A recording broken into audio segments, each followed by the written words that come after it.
तो उनको इसका जवाब देना चाहिए। यमुना मैया को एक गंदे नाले के रूप में बदलने का अपराध क्या उन्होंने किया है कि नहीं किया? और अगर वह व्यक्ति इस बात का अपराधी है तो फिर मुझे नहीं लगता है कि जनता जनार्दन की इस अदालत में उन्हें कोई माफी दी जानी चाहिए। वो माफी के हकदार नहीं हो सकते। बहनों और भाइयों, आज जब हम लोग दिल्ली की स्थिति को देख रहे हैं, ये राष्ट्रीय राजधानी है और राष्ट्रीय राजधानी में एनडीएमसी के क्षेत्र को छोड़ दें, शेष दिल्ली में क्या स्थिति है सड़कों की, शेष दिल्ली में क्या स्थिति है सीवर की, शेष दिल्ली में क्या स्थिति है स्वच्छता की और क्या स्थिति है पेयजल की। ये बुनियादी सुविधाएं होती हैं, ये बुनियादी सुविधाएं होती हैं, हर नागरिक का अधिकार होता है इन सभी सुविधाओं पर। याद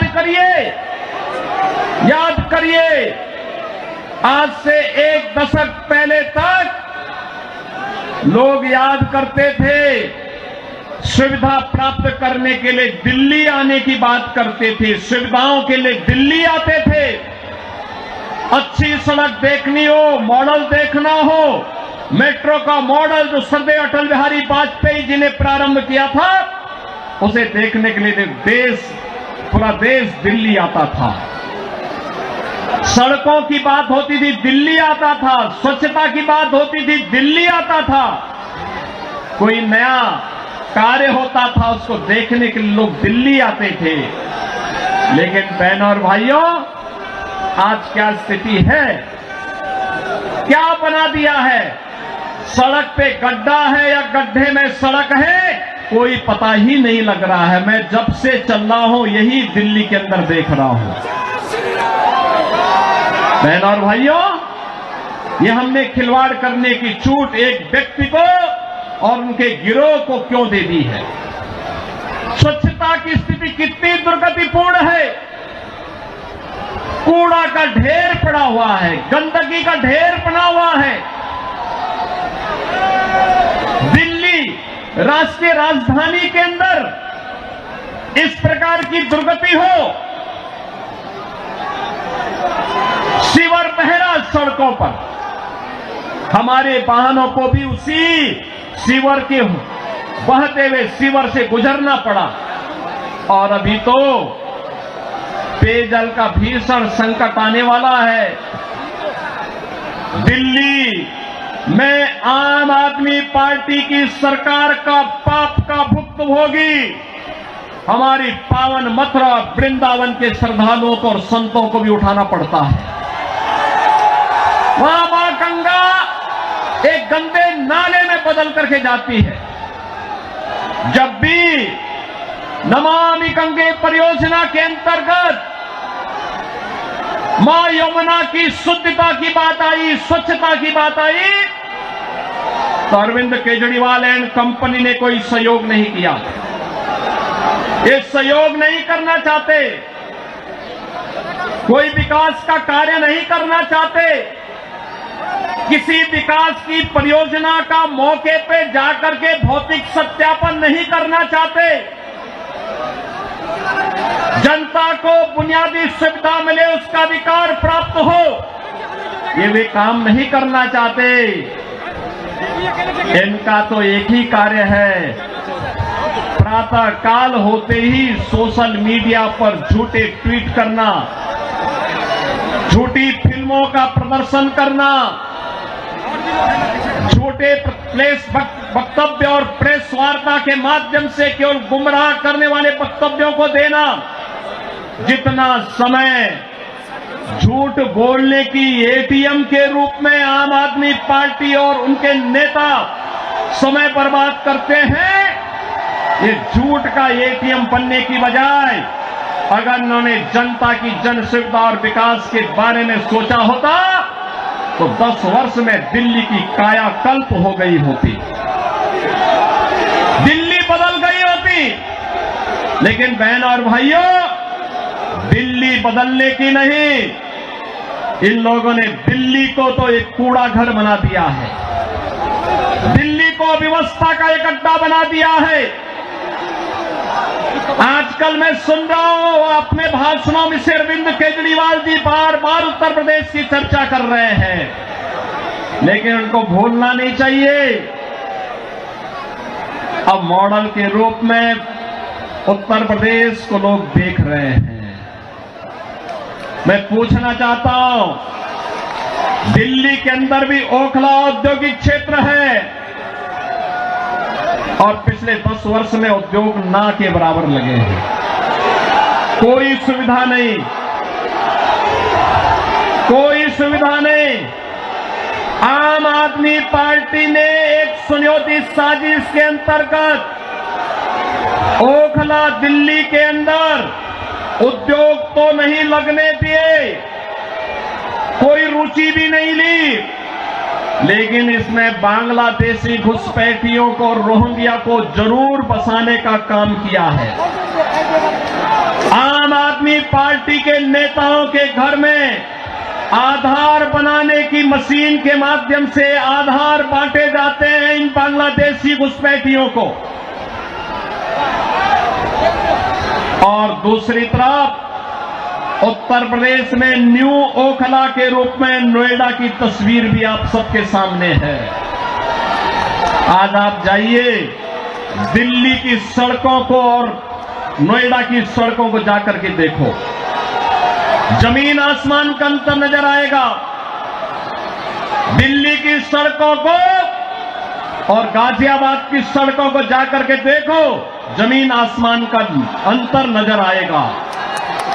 उत्तर प्रदेश के शिक्षण संस्थानों को, उत्तर प्रदेश के मेडिकल कॉलेजेस को और दिल्ली के अंदर यहां की राज्य सरकार के द्वारा चलाए जाने वाले वे जर्जर विद्यालय के भवनों को देख करके आप अंदाजा लगा सकते हैं कि बच्चों के भविष्य के साथ इनका व्यवहार क्या है। बहनों और भाइयों, एक सुनियोजित साजिश के तहत दिल्ली की जनता को तो इन्होंने जन सुविधाओं से वंचित रखाई, साथ साथ राष्ट्रीय सुरक्षा के साथ खिलवाड़ भी इन्होंने उन अपने शरारत भरी कृत्यों से किया है। आपने देखा होगा 2020 में दिल्ली के अंदर किस तरीके से दंगे करवाए गए और आम आदमी पार्टी के पार्षद और उनके विधायकों की संलिप्तता इस पूरे षड्यंत्र में सामने आई थी। ये लगातार राष्ट्रीय सुरक्षा के साथ खिलवाड़ कर रहे हैं। स्वाभाविक रूप से जो अपने गुरु सरदे अन्ना हजारे को धोखा दे सकता हो, वह व्यक्ति जनता को भी धोखा देने में माहिर होगा। देश को भी धोखा दे रहे हैं, जनता जनार्दन को भी धोखा दे रहे हैं।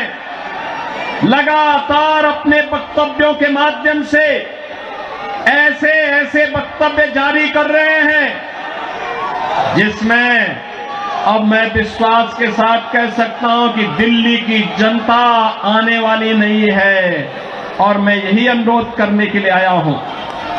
बहनों और भाइयों, मैं आपको एक बात और कहना चाहता हूं, मैं आपसे एक बात और कहना चाहता हूं। जो यहां पर आम आदमी पार्टी की सरकार और आम आदमी पार्टी जो लगातार कह रही है, ये लगातार एक बात को कह रही है कि इन्होंने यहां पर बिजली दी है। बहनों और भाइयों, एनडीएमसी का क्षेत्र जहां बिजली मिलती है 24 घंटे, वह गृह मंत्रालय और शहरी विकास मंत्रालय भारत सरकार के अंतर्गत आता है। शेष दिल्ली में पावर कट देश के किसी भी बड़े महानगर से, किसी भी नगर से ज्यादा पावर कट है। मैं कह सकता हूं उत्तर प्रदेश की आबादी 25 करोड़ की है, हर जिला मुख्यालय को 24 घंटे की बिजली आज के दिन पर हम दे रहे हैं। और बिजली का पर यूनिट दाम उत्तर प्रदेश में एक सामान्य उपभोक्ता के लिए अगर है तो यह 3 से 3.5 रुपए है, इससे ज्यादा नहीं है। दिल्ली में यही 9 से लेके 10 रुपया है, यानी उत्तर प्रदेश से 3 गुना पैसा लेते हैं, लेकिन 24 घंटे बिजली यहां पर नहीं दे पा रहे हैं। बहनों और भाइयों, मैं केवल आपसे एक बात कहना चाहता हूं, जो लोग आपके साथ खिलवाड़ कर रहे हो, आपको जन सुविधाओं से वंचित कर रहे हो, दिल्ली की पूरी तस्वीर को बदसूरत कर रहे हो, राष्ट्रीय सुरक्षा के साथ खिलवाड़ कर रहे हो, ऐसे लोगों को सत्ता में दोबारा आने का कोई अधिकार नहीं होना चाहिए, कोई अधिकार नहीं होना चाहिए। आज आपके सामने भारतीय जनता पार्टी की डबल इंजन की सरकारें आपके पास काम करती हुई अगल बगल के राज्यों में नजर आ रही है। उत्तर प्रदेश है, हरियाणा है, राजस्थान है, मध्य प्रदेश है, छत्तीसगढ़ है। इन सभी राज्यों में जाकर के देखो। मैं कल एक न्यूज पढ़ रहा था कि पंजाब की कुछ बहनें आम आदमी पार्टी के कार्यालय का घेराव की है, श्री अरविंद केजरीवाल के घर का घेराव की हैं और ये इस बात को लेके कहे हैं कि जो वायदा किया था इन्होंने पंजाब में सरकार बनाने के पहले कि 1000 रुपया हर महिला को देंगे, ये दिया ही नहीं और वे महिलाएं इसलिए घेराव करने के लिए आई थी। इन्होंने यहां पे दिल्ली में भी घोषणा की कि मुल्ला और मौलवी को यहां पर पहले से ही ये लोग वेतन देते थे। आज दिल्ली की आर्थिक स्थिति इतनी बदहाल कर चुके हैं कि उनको भी कई महीनों का नहीं मिला और जब वहां से हो हल्ला शुरू हुआ तो इन्होंने उसको डाइल्यूट करने के लिए कहा कि हम पुजारियों को भी देंगे। बहनों और भाइयों, मैं पूछना चाहता हूं अरविंद केजरीवाल जी से और उनकी पूरी टीम से, क्या किसी मंदिर के सुंदरीकरण की कार्य योजना को उन्होंने कभी आगे बढ़ाया? कभी बढ़ाया? मॉडल देखना हो तो आइए काशी में काशी विश्वनाथ धाम को देखिए। मॉडल देखना हो अयोध्या में श्री राम जन्मभूमि पर भगवान राम के भव्य मंदिर के मॉडल को देखो। मॉडल देखना हो तो प्रयागराज में आइए। प्रयागराज में महाकुंभ के आयोजन स्थल को देखो। आस्था का सम्मान ऐसे होता है। 1000 से अधिक ऐसे विरासत से जुड़े हुए धार्मिक और आध्यात्मिक स्थलों के पुनरुद्धार और सुंदरीकरण का कार्य के लिए उत्तर प्रदेश के अंदर चल रहा है या पूरा हो चुका है। बहनों और भाइयों, यहां पर आम आदमी पार्टी आपकी भावनाओं के साथ खिलवाड़ कर रही है, लेकिन वे भत्ता देने की बात और मानदेय देने की बात करते समय भूल गए कि उन्होंने बौद्ध मठों से जुड़े हुए भंतों को छोड़ दिया है। बनते भी पाए इसकी उनको चिंता नहीं। भगवान वाल्मीकि के समय से वाल्मीकि समुदाय से जुड़े हुए तमाम हमारे संत वाल्मीकि मंदिरों में पूजा अर्चना करते हैं, उनको उन्होंने भुला दिया, उनके एजेंडे में कहीं नहीं। आम आदमी पार्टी के एजेंडे में रविदासी मंदिरों के पुजारी नहीं है। यानी आज भी इनकी तुष्टीकरण की जो पॉलिसी चली आ रही है, बांटो और राज करो की पॉलिसी चली आ रही है, वह अभी भी मानदेय और सरकारी पैसे से उस मानदेय या भत्ता देने में भी उसमें लोग परहेज नहीं कर पा रहे हैं। और इसीलिए तो मैं आप सबसे कहना चाहूंगा कि बहनों और भाइयों, आज प्रधानमंत्री मोदी जी के नेतृत्व में हम एक नए भारत का दर्शन कर रहे हैं। एक नया भारत। अगर हमें काशी में काशी विश्वनाथ का दर्शन कराता है तो उत्तराखंड में केदारपुरी में भगवान केदारेश्वर का भी भव्य मंदिर का पुनरुद्धार का कार्य वहां चल रहा है।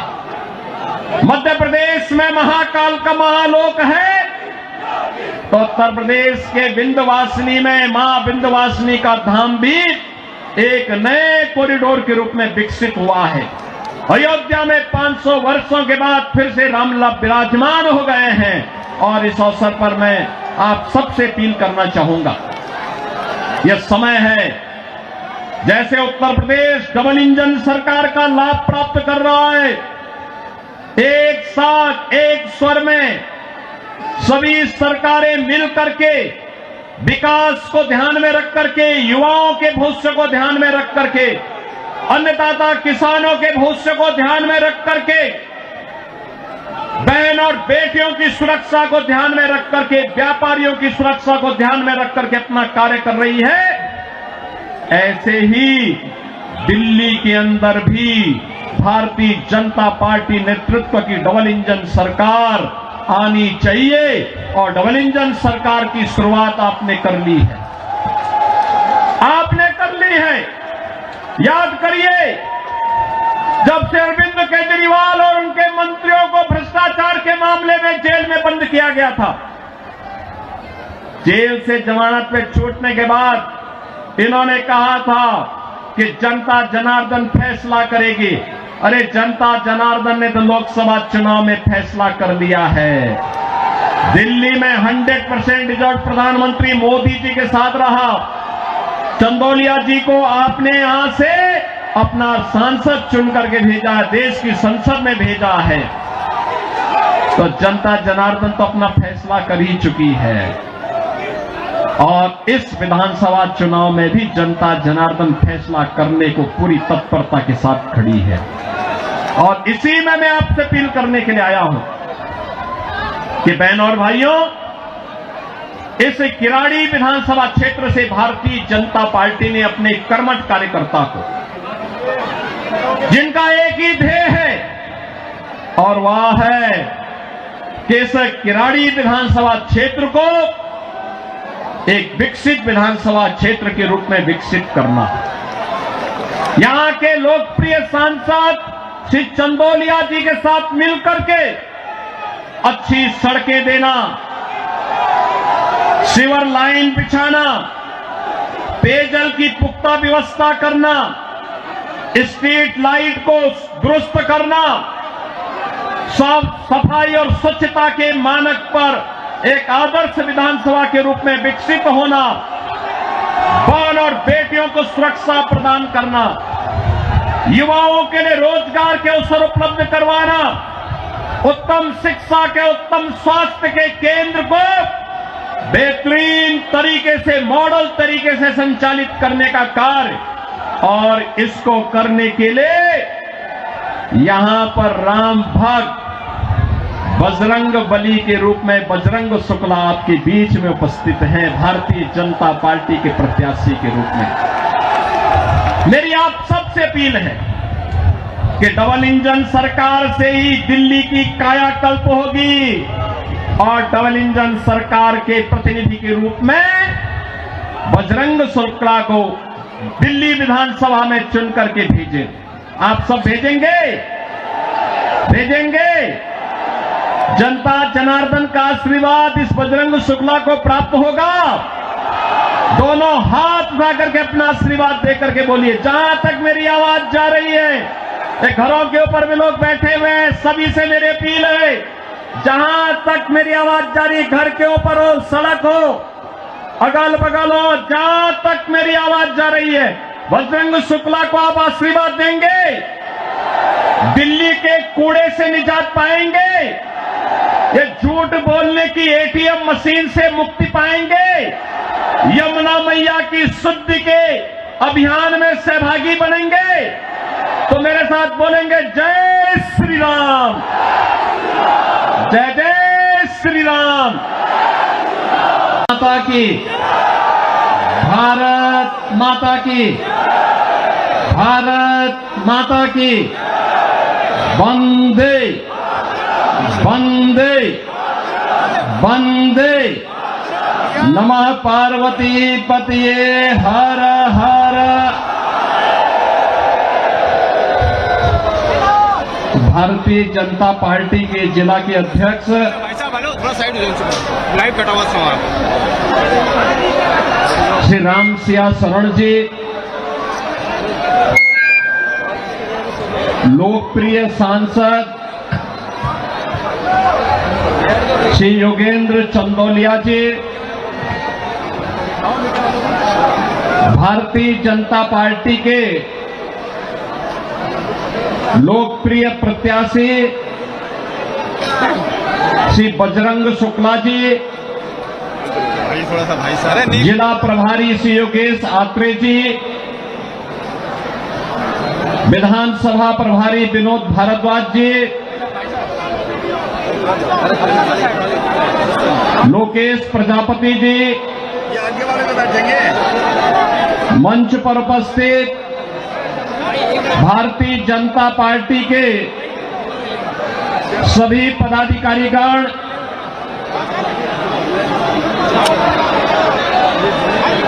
किरोड़ी विधानसभा क्षेत्र से जुड़े हुए 3 घंटे में बैठेंगे। सभी उपस्थित मेरे बहनों और भाइयों, दिल्ली विधानसभा चुनाव की दृष्टि से आज मुझे आप सबके बीच में आने का अवसर प्राप्त हुआ है। बहनों और भाइयों, मैं जब दिल्ली विधानसभा चुनाव की दृष्टि से आया हूं तो नजदीक से मुझे यहां की सड़कों को भी देखने का अवसर प्राप्त हो रहा है। मैं कल ही रात्रि को प्रयागराज से लखनऊ आया। उत्तर प्रदेश में प्रयागराज की धरती पर इस सदी का पहला महाकुंभ का आयोजन पूरी भव्यता के साथ हो रहा है। आप अनुमान करिए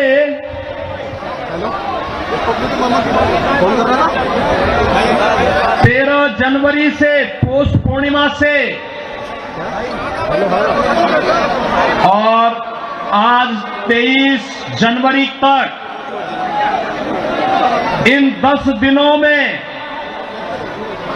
10 करोड़ श्रद्धालुओं ने प्रयागराज में मां गंगा, मां यमुना और मां सरस्वती के त्रिवेणी के संगम में पावन स्नान करके पुण्य के भागीदार बने हैं। आप प्रयागराज में जाएंगे तो अच्छी शानदार सड़कें मिलेंगी, कहीं गंदगी नजर नहीं आएगा, बिजली पूरी मिलेगी, कनेक्टिविटी चाहे वह सड़क की हो, रेल की हो या फिर हवाई जहाज की, तीनों की बेहतरीन कनेक्टिविटी प्रयागराज के लिए उपलब्ध रहेगी। बहनों और भाइयों, एक और प्रयागराज मां गंगा के तट पर लगने वाला इस सदी का सबसे बड़ा महाकुंभ प्रधानमंत्री मोदी जी के विजन के अनुरूप देश और दुनिया से आने वाले श्रद्धालुओं को न केवल आकर्षित कर रहा है बल्कि पुण्य का भागीदार भी बना रहा है। नमामि गंगे परियोजना के बाद मां गंगा की अविरल और निर्मल धारा का दर्शन देश और दुनिया कर रहा है, संगम में स्नान कर रहा है। कल आपने देखा होगा उत्तर प्रदेश सरकार के मेरे सभी मंत्रीगण 54 मंत्री मेरे साथ प्रयागराज के संगम में एक साथ डुबकी लगाए हैं, एक साथ डुबकी लगाए हैं, पुण्य के भागीदार बने हैं। हम सब सौभाग्यशाली हैं कि देश और दुनिया से आने वाले श्रद्धालुओं की सेवा करने का इस महाकुंभ के बहाने हमें अवसर मिला और उत्तर प्रदेश को नजदीक से देखने का अवसर इन सभी पूज्य संतों को, श्रद्धालुओं को प्राप्त हो रहा है। बहन और भाइयों, अगर एक मुख्यमंत्री के रूप में मैं और मेरे मंत्रीगण प्रयागराज के संगम में स्नान कर सकते हैं, तो मैं पूछना चाहता हूं दिल्ली में आम आदमी पार्टी के अध्यक्ष से अरविंद केजरीवाल जी से मैं पूछना चाहता हूं, क्या यमुना जी में वह भी अपने मंत्रियों के साथ जाकर के स्नान कर सकते हैं क्या?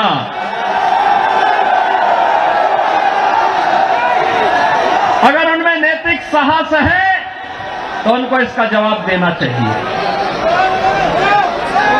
यमुना मैया को एक गंदे नाले के रूप में बदलने का अपराध क्या उन्होंने किया है कि नहीं किया है? और अगर वह व्यक्ति इस बात का अपराधी है तो फिर मुझे नहीं लगता है कि जनता जनार्दन की इस अदालत में उन्हें कोई माफी दी जानी चाहिए। वो माफी के हकदार नहीं हो सकते। बहन और भाइयों, आज जब हम लोग दिल्ली की स्थिति को देख रहे हैं,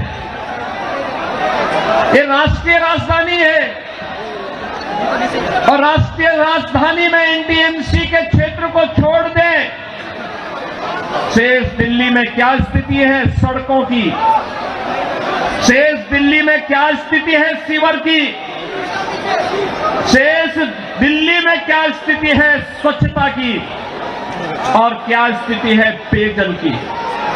ये बुनियादी सुविधाएं होती हैं, ये बुनियादी सुविधाएं होती, हर नागरिक का अधिकार होता है इन सभी सुविधाओं पर। याद करिए, आज से एक दशक पहले तक लोग याद करते थे, सुविधा प्राप्त करने के लिए दिल्ली आने की बात करते थे, सुविधाओं के लिए दिल्ली आते थे। अच्छी सड़क देखनी हो, मॉडल देखना हो, मेट्रो का मॉडल जो सरदार अटल बिहारी वाजपेयी जी ने प्रारंभ किया था, उसे देखने के लिए पूरा देश दिल्ली आता था। सड़कों की बात होती थी, दिल्ली आता था। स्वच्छता की बात होती थी, दिल्ली आता था। कोई नया कार्य होता था, उसको देखने के लिए लोग दिल्ली आते थे। लेकिन बहनों और भाइयों, आज क्या स्थिति है, क्या बना दिया है? सड़क पे गड्ढा है या गड्ढे में सड़क है, कोई पता ही नहीं लग रहा है। मैं जब से चल रहा हूं यही दिल्ली के अंदर देख रहा हूं। बहनों और भाइयों, ये हमने खिलवाड़ करने की छूट एक व्यक्ति को और उनके गिरोह को क्यों दे दी है? स्वच्छता की स्थिति कितनी दुर्गतिपूर्ण है। कूड़ा का ढेर पड़ा हुआ है, गंदगी का ढेर बना हुआ है। दिल्ली राष्ट्रीय राजधानी के अंदर इस प्रकार की दुर्गति हो, सीवर बहरा सड़कों पर, हमारे वाहनों को भी उसी सीवर के बहते हुए सीवर से गुजरना पड़ा। और अभी तो पेयजल का भीषण संकट आने वाला है। दिल्ली में आम आदमी पार्टी की सरकार का पाप का भुक्तभोगी हमारी पावन मथुरा वृंदावन के श्रद्धालुओं को और संतों को भी उठाना पड़ता है। वहां मां गंगा एक गंदे नाले में बदल करके जाती है। जब भी नमामि गंगे परियोजना के अंतर्गत मां यमुना की शुद्धता की बात आई, स्वच्छता की बात आई, तो अरविंद केजरीवाल एंड कंपनी ने कोई सहयोग नहीं किया। ये सहयोग नहीं करना चाहते। कोई विकास का कार्य नहीं करना चाहते, किसी विकास की परियोजना का मौके पे जाकर के भौतिक सत्यापन नहीं करना चाहते, जनता को बुनियादी सुविधा मिले, उसका अधिकार प्राप्त हो, ये वे काम नहीं करना चाहते। इनका तो एक ही कार्य है, प्रातः काल होते ही सोशल मीडिया पर झूठे ट्वीट करना, झूठी फिल्मों का प्रदर्शन करना, झूठे प्रेस वक्तव्य और प्रेस वार्ता के माध्यम से केवल गुमराह करने वाले वक्तव्यों को देना। जितना समय झूठ बोलने की एटीएम के रूप में आम आदमी पार्टी और उनके नेता समय बर्बाद करते हैं, ये झूठ का एटीएम बनने की बजाय अगर उन्होंने जनता की जन सुविधा और विकास के बारे में सोचा होता तो 10 वर्ष में दिल्ली की कायाकल्प हो गई होती, दिल्ली बदल गई होती।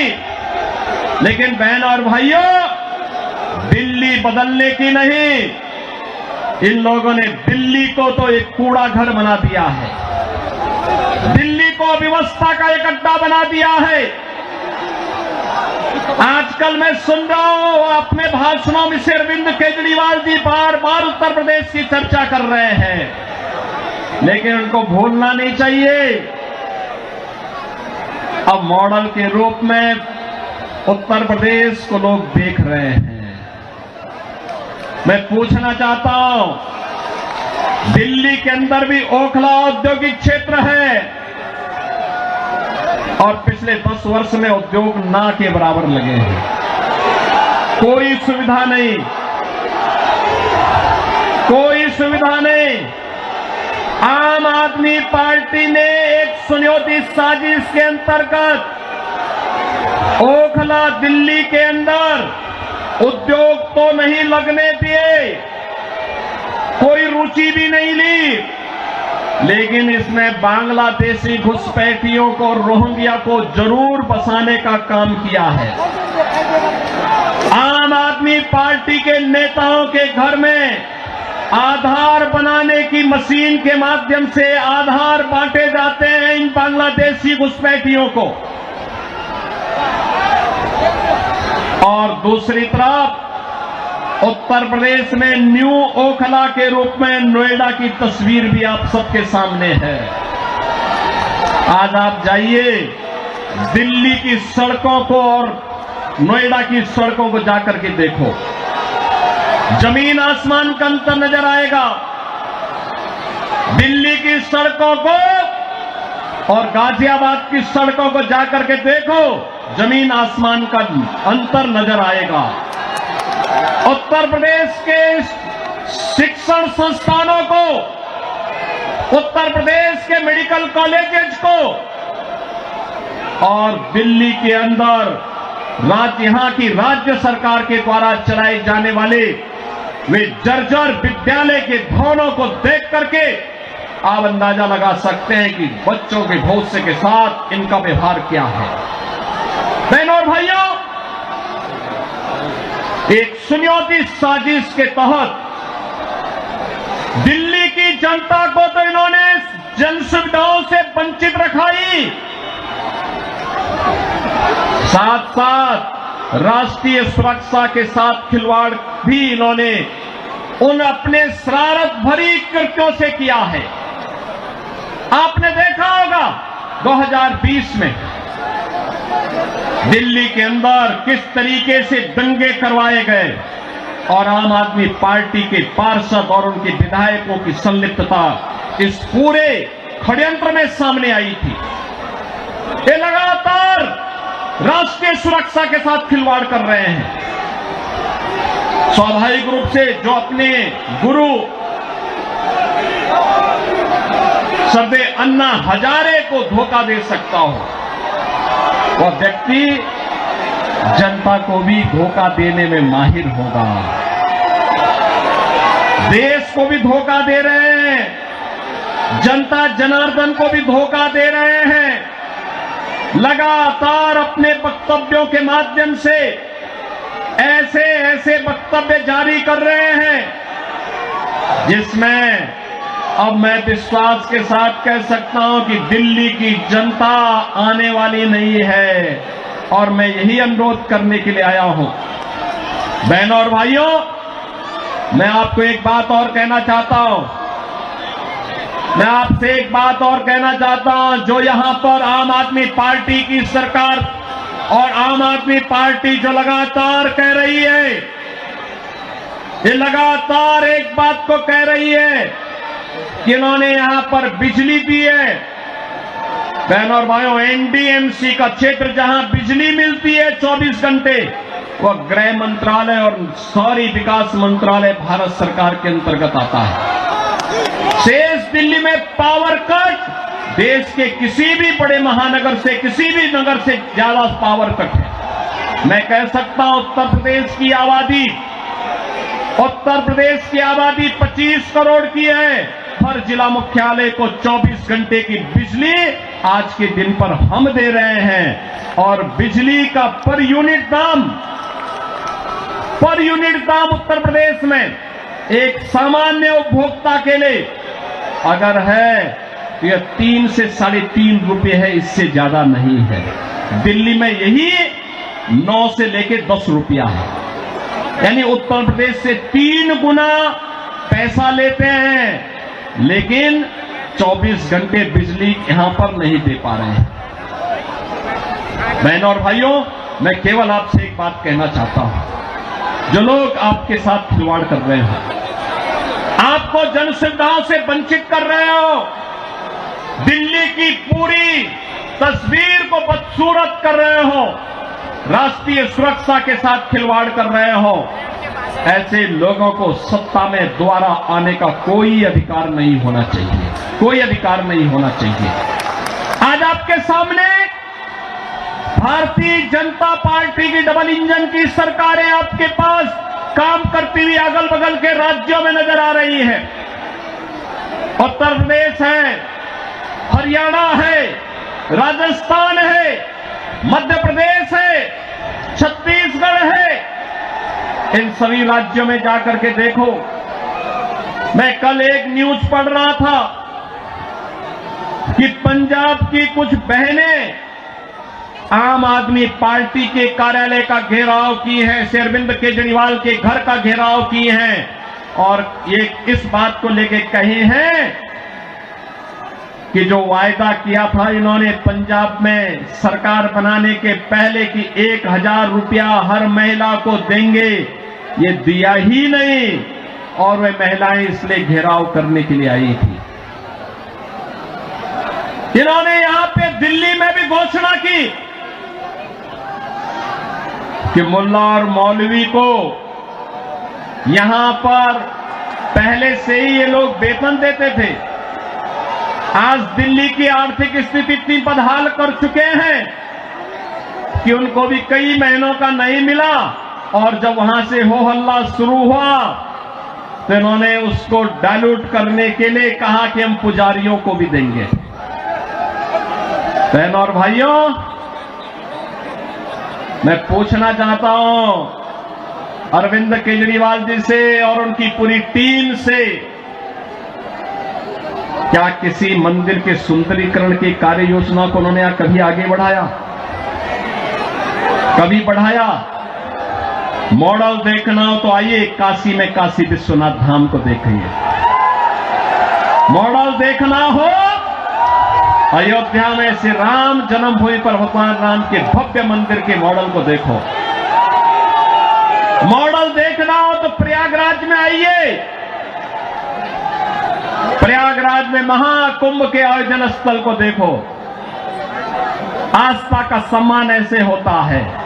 1000 से अधिक ऐसे विरासत से जुड़े हुए धार्मिक और आध्यात्मिक स्थलों के पुनरुद्धार और सुंदरीकरण का कार्य के लिए उत्तर प्रदेश के अंदर चल रहा है या पूरा हो चुका है।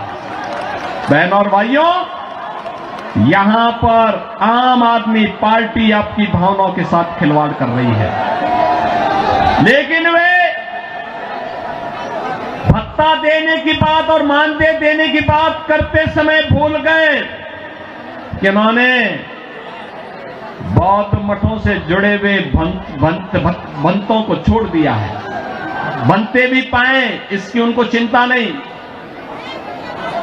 भगवान वाल्मीकि के समय से वाल्मीकि समुदाय से जुड़े हुए तमाम हमारे संत वाल्मीकि मंदिरों में पूजा अर्चना करते हैं, उनको उन्होंने भुला दिया, उनके एजेंडे में कहीं नहीं।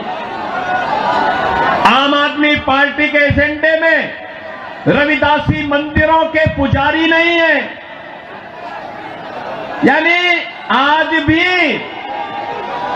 इनकी तुष्टीकरण की जो पॉलिसी चली आ रही है, बांटो और राज करो की पॉलिसी चली आ रही है, वह अभी भी मानदेय और सरकारी पैसे से उस मानदेय या भत्ता देने में भी उसमें ये लोग परहेज नहीं कर पा रहे हैं। और इसीलिए तो मैं आप सबसे कहना चाहूंगा कि बहनों और भाइयों, आज प्रधानमंत्री मोदी जी के नेतृत्व में हम एक नए भारत का दर्शन कर रहे हैं।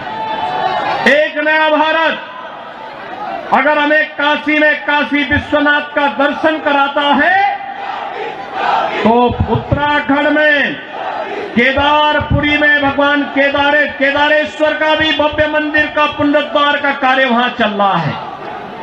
मध्य प्रदेश में महाकाल का महालोक है तो उत्तर प्रदेश के विंध्यवासिनी में मां विंध्यवासिनी का धाम भी एक नए कॉरिडोर के रूप में विकसित हुआ है।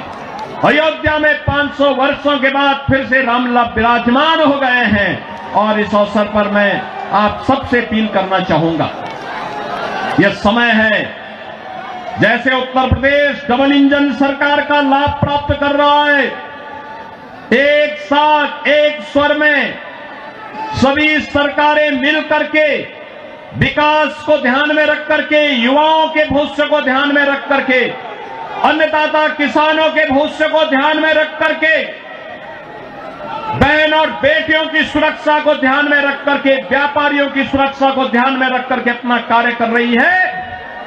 ऐसे ही दिल्ली के अंदर भी भारतीय जनता पार्टी नेतृत्व की डबल इंजन सरकार आनी चाहिए और डबल इंजन सरकार की शुरुआत आपने कर ली है। आपने कर ली है।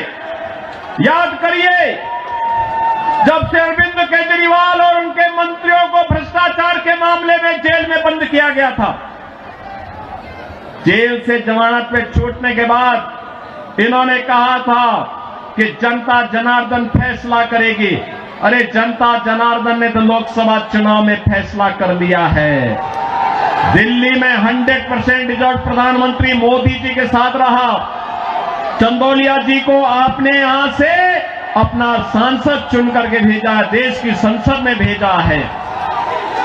तो जनता जनार्दन तो अपना फैसला कर ही चुकी है और इस विधानसभा चुनाव में भी जनता जनार्दन फैसला करने को पूरी तत्परता के साथ खड़ी है। और इसी में मैं आपसे अपील करने के लिए आया हूं कि बहनों और भाइयों, इस किराड़ी विधानसभा क्षेत्र से भारतीय जनता पार्टी ने अपने कर्मठ कार्यकर्ता को, जिनका एक ही ध्येय है और वह है कि इस किराड़ी विधानसभा क्षेत्र को एक विकसित विधानसभा क्षेत्र के रूप में विकसित करना। यहां के लोकप्रिय सांसद श्री चंदौलिया जी के साथ मिलकर के अच्छी सड़कें देना, सीवर लाइन बिछाना, पेयजल की पुख्ता व्यवस्था करना, स्ट्रीट लाइट को दुरुस्त करना, साफ सफाई और स्वच्छता के मानक पर एक आदर्श विधानसभा के रूप में विकसित होना, बहन और बेटियों को सुरक्षा प्रदान करना, युवाओं के लिए रोजगार के अवसर उपलब्ध करवाना, उत्तम शिक्षा के, उत्तम स्वास्थ्य के केंद्र को बेहतरीन तरीके से, मॉडल तरीके से संचालित करने का कार्य, और इसको करने के लिए यहां पर राम भक्त बजरंग बली के रूप में बजरंग शुक्ला आपके बीच में उपस्थित हैं, भारतीय जनता पार्टी के प्रत्याशी के रूप में।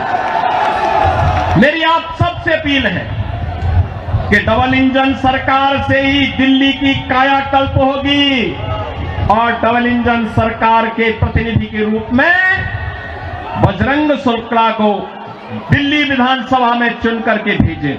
आप सब भेजेंगे? जनता जनार्दन का आशीर्वाद इस बजरंग शुक्ला को प्राप्त होगा। दोनों हाथ उठा करके अपना आशीर्वाद दे करके बोलिए। जहां तक मेरी आवाज जा रही है, ये घरों के ऊपर भी लोग बैठे हुए हैं, सभी से मेरी अपील है, जहां तक मेरी आवाज जा रही है, घर के ऊपर हो, सड़क हो, अगल बगल हो, जहां तक मेरी आवाज जा रही है, बजरंग शुक्ला को आप आशीर्वाद देंगे? दिल्ली के कूड़े से निजात पाएंगे? ये झूठ बोलने की एटीएम मशीन से मुक्ति पाएंगे? यमुना मैया की शुद्धि के अभियान में सहभागी बनेंगे? तो मेरे साथ बोलेंगे जय श्री राम, जय जय श्री राम। माता की, भारत माता की, भारत माता की। वंदे वंदे वंदे। नमः पार्वती पतये हर हर। भारतीय जनता पार्टी के जिला के अध्यक्ष लाइव कटा हुआ सवाल श्री राम सिया शरण जी, लोकप्रिय सांसद श्री योगेंद्र चंदौलिया जी, भारतीय जनता पार्टी के लोकप्रिय प्रत्याशी श्री बजरंग शुक्ला जी, थोड़ा सा भाई साहब, जिला प्रभारी श्री योगेश आत्रे जी, विधानसभा प्रभारी विनोद भारद्वाज जी, लोकेश प्रजापति जी, ये आगे वाले तो बैठेंगे। मंच पर उपस्थित भारतीय जनता पार्टी के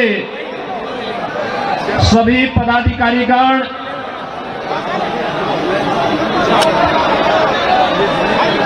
किरोड़ी विधानसभा क्षेत्र से जुड़े हुए 3 घंटे में बैठेंगे। सभी उपस्थित मेरे बहनों और भाइयों,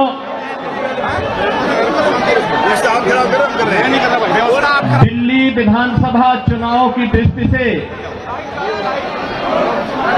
आज मुझे आप सबके बीच में आने का अवसर प्राप्त हुआ है। बहनों और भाइयों, मैं जब दिल्ली विधानसभा चुनाव की दृष्टि से आया हूं तो नजदीक से मुझे यहां की सड़कों को भी देखने का अवसर प्राप्त हो रहा है। मैं कल ही रात्रि को प्रयागराज से लखनऊ आया। उत्तर प्रदेश में प्रयागराज की धरती पर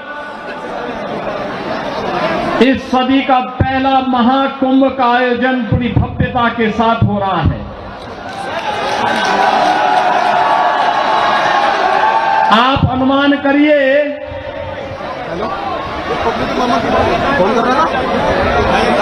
13 जनवरी से पौष पूर्णिमा से और आज 23 जनवरी तक इन 10 दिनों में 10 करोड़ श्रद्धालुओं ने प्रयागराज में मां गंगा, मां यमुना और मां सरस्वती के त्रिवेणी के संगम में पावन स्नान करके पुण्य के भागीदार बने हैं। आप प्रयागराज में जाएंगे तो अच्छी शानदार सड़कें मिलेंगी, कहीं गंदगी नजर नहीं आएगा, बिजली पूरी मिलेगी, कनेक्टिविटी चाहे वह सड़क की हो, रेल की हो या फिर हवाई जहाज की, तीनों की बेहतरीन कनेक्टिविटी प्रयागराज के लिए उपलब्ध रहेगी।